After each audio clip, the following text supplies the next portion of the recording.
First, the so-called Revival Centre and the former members who are now speaking out against the secretive sect. It all revolves around a reclusive pastor who's built an operation of 50 chapters around the world.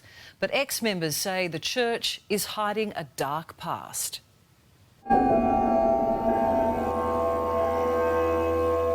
I don't know how they've gotten away with it for this long. Excuse me. No filming, mate. No filming. It's been made public. Everyone should be doing something about this.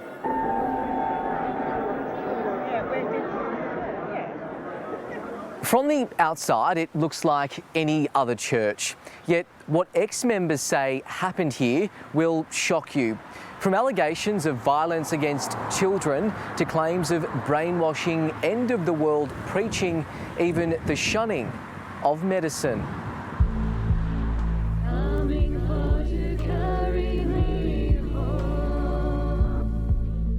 The Geelong Revival Centre, an hour from Melbourne, Sunday afternoon, and church members pack a suburban hall.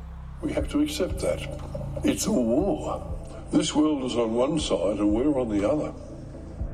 91-year-old pastor Noel Hollins is the man at the helm of this secretive sect. The world's a mess. This undercover video is recorded by a new recruit who's wearing a hidden camera.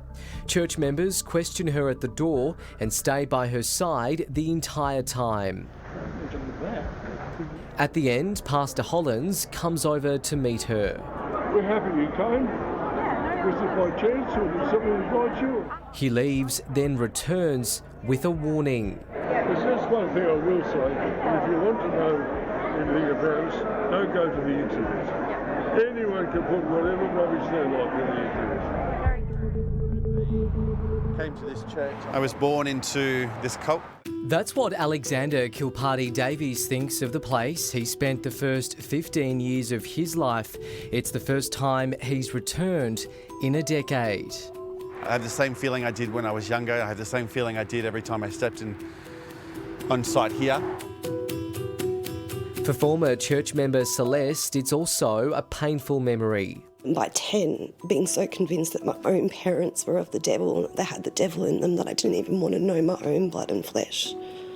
So I lived with this family from the cult.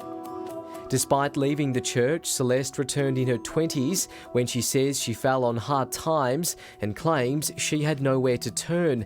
By that stage, she says she was taking psychiatric drugs.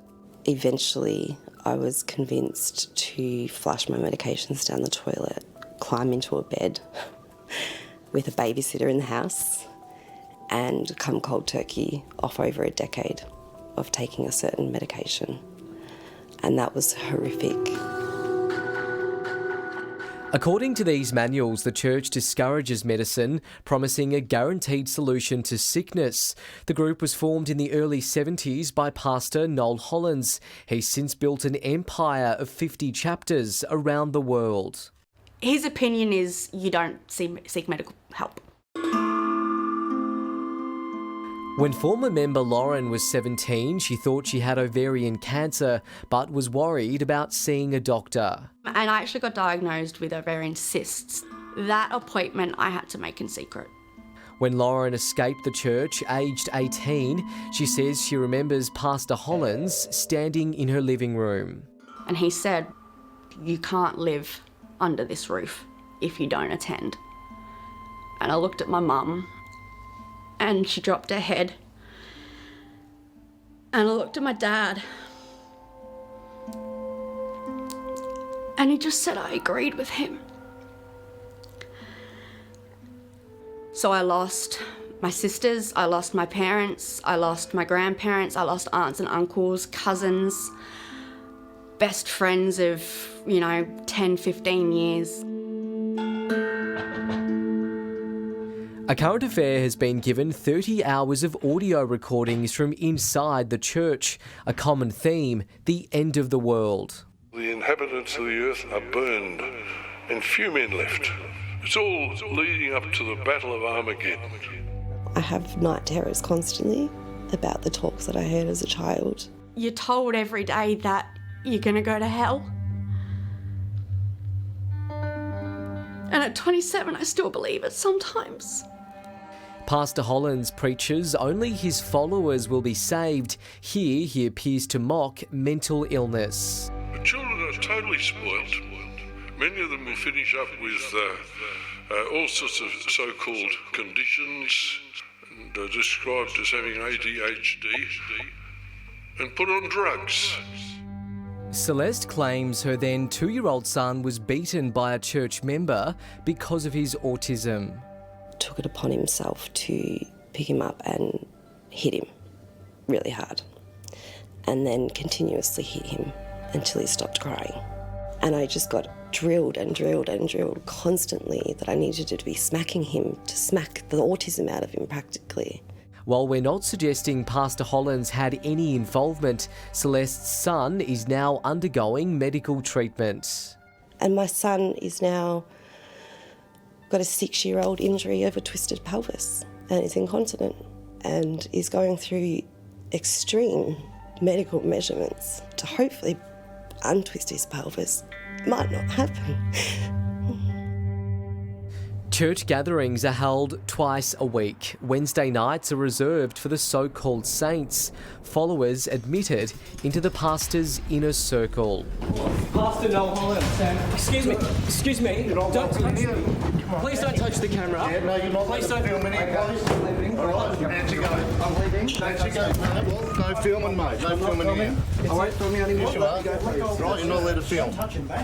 When we show up, we're manhandled by Pastor Hollands' cronies as he gives a sermon a few metres away. Can we have a chat with Pastor Hollands, please? I'm sorry, there's a meeting on at the moment. They're quite serious allegations of children being abused in here. Is this a cult? It's not a cult, mate. Walk away. Bad reporting. Like, sure, there's a lot of Respectfully, sir, I've spoken to many people who say their lives have been destroyed by this church. If there's nothing to see here, why does Pastor Hollands need security guards? We're not security, mate. They call police who say we did nothing wrong. He'll happily chat with you, but why don't you just go around or ring him up? We did, and he didn't. No comment.